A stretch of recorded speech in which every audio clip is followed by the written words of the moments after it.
Hello everyone. Today we are starting our discussion on multiple sclerosis. Multiple sclerosis refers to chronic, progressive, demyelinating neuroinflammatory disorder that involves CNS. Here CNS include brain, brainstem, and spinal cord. Since multiple sclerosis is the demyelinating disorder of CNS, the hallmark feature is demyelination. Myelination in central nervous system is carried out by oligodendrocyte, while the same work in the peripheral nervous system is carried out by Schwann cells. Destruction of this myelination plays a key role in the pathogenesis of multiple sclerosis. On coming to the risk factor of multiple sclerosis, they are numerous like genetics, environmental factor, and modifiable factor. Genetics include history of multiple sclerosis in first degree relative like mother, father, polymorphism in HLA-DRV1 gene. Environmental factors include Epstein-Barr virus infection, and modifiable factors are tobacco exposure, obesity, low sunlight exposure, and vitamin D deficiency. On coming to the pathogenesis of multiple sclerosis, there are two key events. Number first is disruption of blood-brain barrier, and number second is activation of myelin-reactive T lymphocytes. This disruption of blood-brain barrier allows entry of autoreactive immune cells.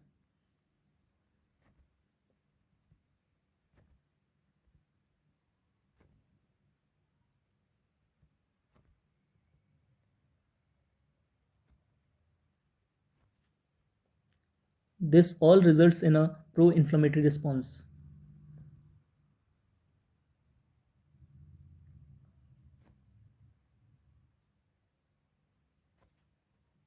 There are two limbs of autoimmunity in case of multiple sclerosis. Now, first is cell-mediated immunity.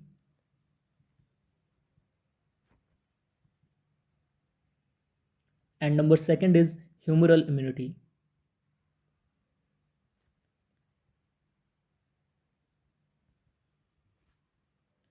In case of cell-mediated immunity, CD4 positive T cells get differentiated into CD4 positive Th1 cells and CD4 positive Th17 cells. Th1 cells secrete interferon gamma, which in turn activates macrophages.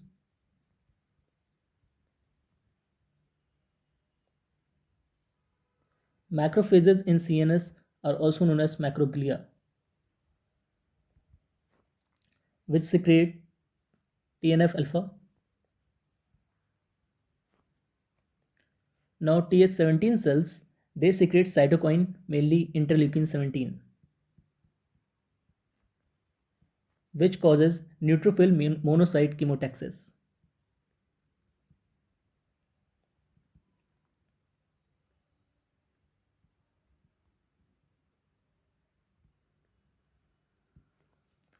Now coming to the humoral immunity, autoreactive B cells and plasma cells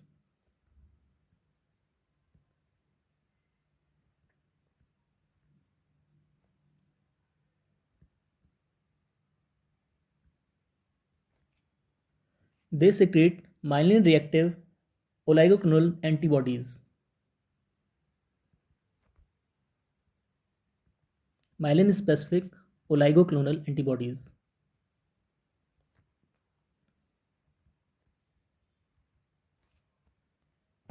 They all attack myelin sheath and oligodendrocyte.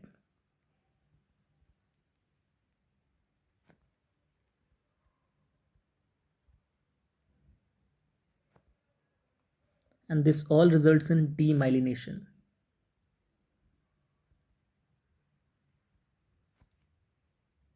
The pathological hallmark in multiple sclerosis is gliosis, means scarring, and axonal injury.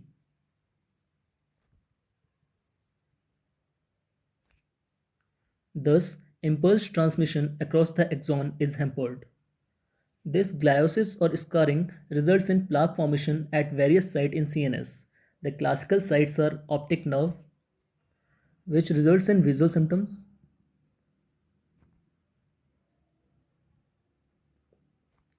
spinal cord, mainly cervical spine, brain stem, which results in internuclear ophthalmoplegia.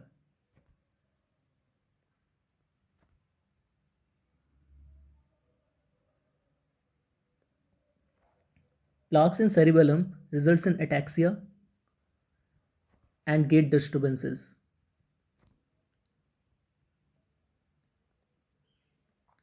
Plaques are also seen in juxtacortical white matter and periventricular white matter. Now, coming to the clinical features of multiple sclerosis, they can be visual symptoms, motor and coordination related symptoms, sensory and autonomic symptoms, cognitive and psychological symptoms.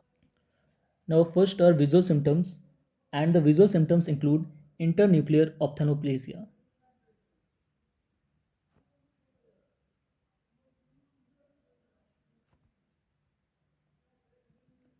Internuclear ophthalmoplegia is due to the demyelination of medial longitudinal fasciculus. This medial longitudinal fasciculus connects third nerve nuclei with the contralateral sixth nerve nuclei. Now let's assume that there is demyelination on the right side of medial longitudinal fasciculus. Let's take an example that I am looking on my left side. On looking to the left side, the lateral rectus of the left side and medial rectus of the right side should contract simultaneously.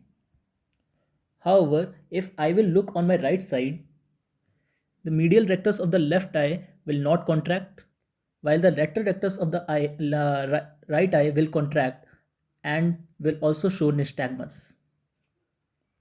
Other visual symptoms includes abducens nerve palsy,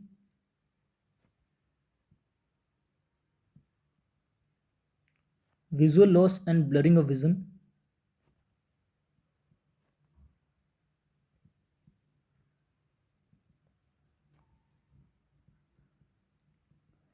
poor color differentiation,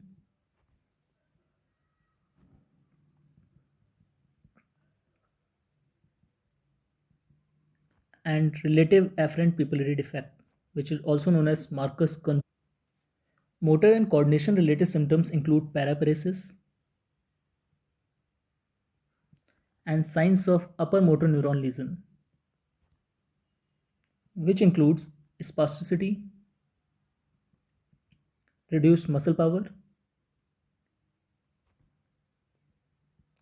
and hyperreflexia.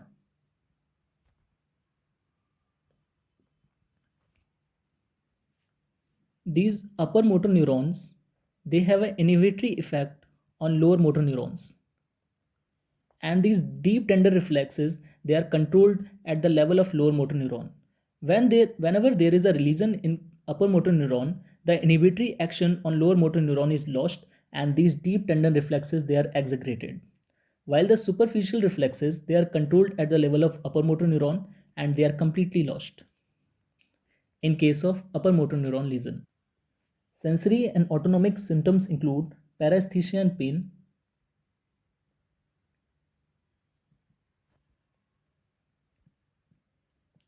heat sensitivity,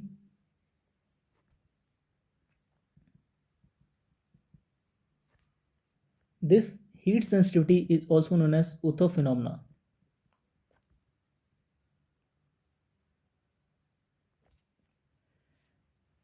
In this phenomena, whenever the person or the patient is close to the heat source or is taking the warm water bath, he/she experience blurring of vision and other symptoms consistent with multiple sclerosis.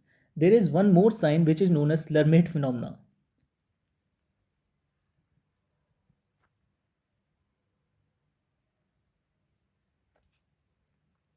In this phenomena, an electric shock-like sensation occurs on the flexion of neck. Other symptoms include sexual dysfunction,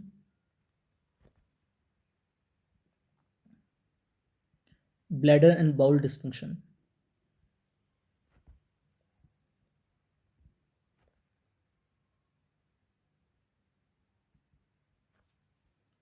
cognitive and psychological symptoms include cognitive impairment,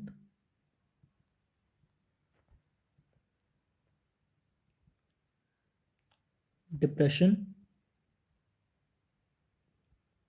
and fatigue. This depression may result in memory loss, memory impairment, impairment of attention, and concentration.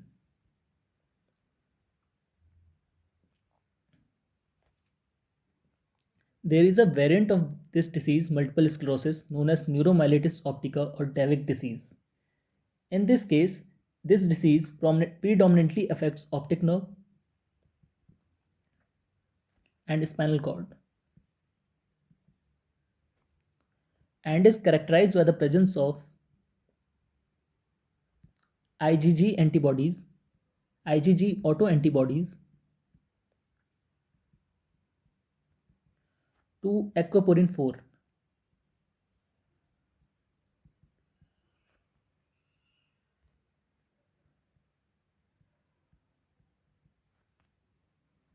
Now coming to the course of disease, it can be relapsing remitting type of multiple sclerosis, primary progressive multiple sclerosis, and secondary progressive multiple sclerosis. Relapsing remitting multiple sclerosis is most common type and accounts for about 85 to 90% of the cases. In this type, there are episodes of exacerbation of symptoms which are termed as relapses, followed by period of recovery which are known as remission. During the early stages, the symptoms may completely remit. However, as the disease progresses, there is likely to retain residual damage with each relapse.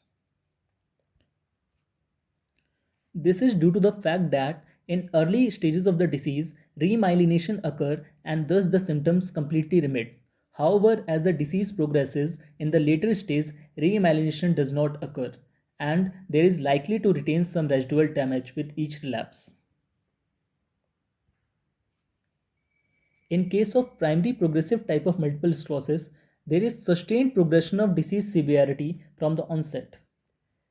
This may have periods where disease is not active or non-progressive, but there is no evidence of clinical remission. Now the third type is secondary progressive type of multiple sclerosis. 50% of the patient with relapsing remitting type of multiple sclerosis will develop this subtype within 15 years of onset. After that, there is sustained worsening in the neurological function. Relapses may still occur but without remission. There is no remission. And in the initial stage, the disease was relapsing remitting type of multiple sclerosis. On coming to the diagnosis of multiple sclerosis, there is a criteria known as revised McDonald criteria. This criteria is based on MRI findings in brain and spinal cord,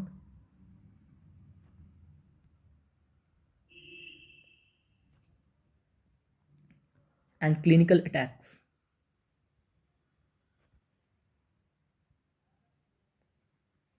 The principle of this criteria is dissemination in time,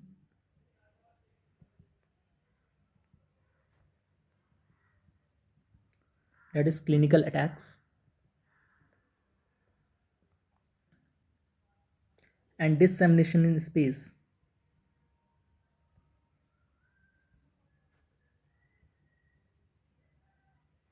that is MRI findings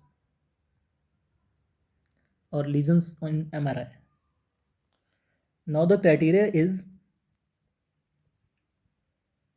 there should be two or more than two clinical attacks plus two or more than two lesions on MRI.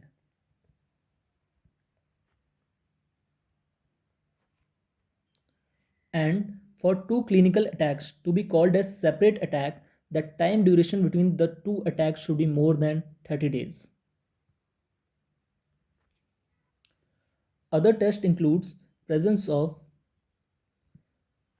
oligoclonal bands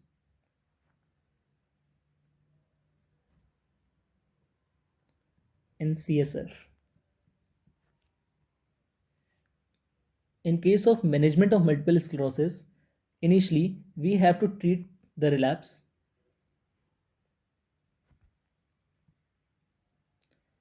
and for this methylprednisolone is drug of choice, which is given 500 milligram per oral for 5 days. In case of failure of oral therapy,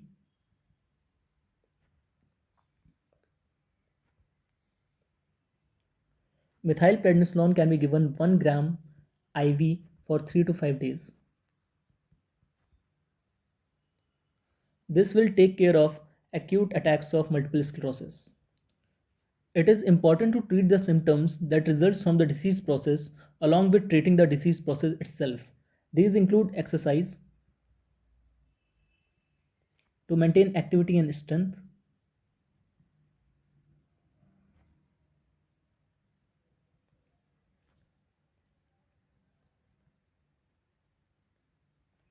neuropathic pain can be managed by amitriptyline or gabapentin.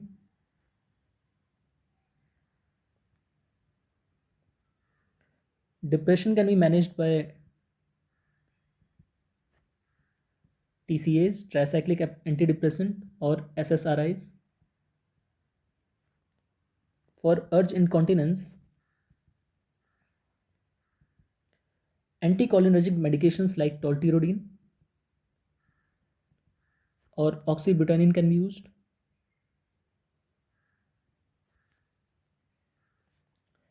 Spasticity can be managed by baclofen or gabapentin along with physiotherapy.